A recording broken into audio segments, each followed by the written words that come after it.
एक समय की बात है, भगवान गौतम बुद्ध एक गांव में धर्म सभा को संबोधित कर रहे थे।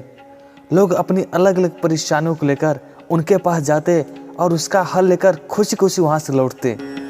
उसी गांव के सड़क के किनारे एक गरीब व्यक्ति बैठा रहता तथा महात्मा बुद्ध के उपदेश शिविर में आने जाने वाले लोगों को बड़े ध्यान से देखता। उसे बड़ा आश्चर्य होता था कि लोग अंदर तो बड़े दुखी चेहरे लेकर जाते हैं, लेकिन जब वापस आते हैं तो बड़े खुश और प्रसन्न दिखाई देते हैं। उस गरीब इंसान को लगा कि क्यों न वो भी अपनी समस्याओं को लेकर भगवान के समक्ष रखे। मन में यह विचार लिए वह भी महात्मा बुद्ध के पास पहुंचा। लोग पंक्तिबद्ध खड़े होकर अपनी समस्याओं को बता रहे थे। जब उसकी बारी आई तो उसने सबसे पहले महात्मा बुद्ध को प्रणाम किया, फिर कहा, भगवान, इस गांव में लगभग सभी लोग खुश और समृद्ध हैं, फिर मैं ही गरीब क्यों हूँ? इस बात पर महात्मा गौतम बुद्ध मुस्कुराते हुए कहा, तुम गरीब और निर्धन इसीलिए हो क्योंकि तुमने आज तक किसी को कुछ दिया ही नहीं। महात्मा बुद्ध की यह बात सुनकर वह गरीब व्यक्ति बड़ा आश्चर्यचकित हुआ और बोला, भगवान, मेरे पास भला दूसरों को देने के लिए क्या होगा?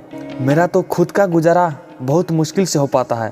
लोग से भीख मांगकर अपना पेट भरता हूँ, तो फिर मैं दूसरों को कुछ कैसे दे सकता हूँ? भगवान बुद्ध कुछ देर तक शांत रहे, फिर बोले, तुम बड़े अज्ञानी हो।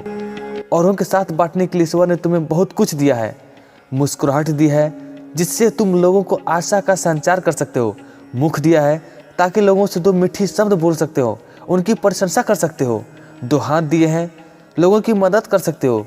ईश्वर ने जिसको ये तीन चीजें दी है वो कभी गरीब और निर्धन हो ही नहीं सकता। निर्धनता का विचार आदमी के मन में होता है, यह तो एक भ्रम है, इससे निकाल दो। कभी भी मन में निर्धनता का भाव उत्पन्न न होने दो, गरीबी अपने आप दूर हो जाएगी। भगवान बुद्ध का संदेश सुनकर उस आदमी का चेहरा चमक उठा और उसने इस उपदेश को अपने जीवन में उतारा, जिससे वो फिर भी कभी दुखी नहीं हुआ।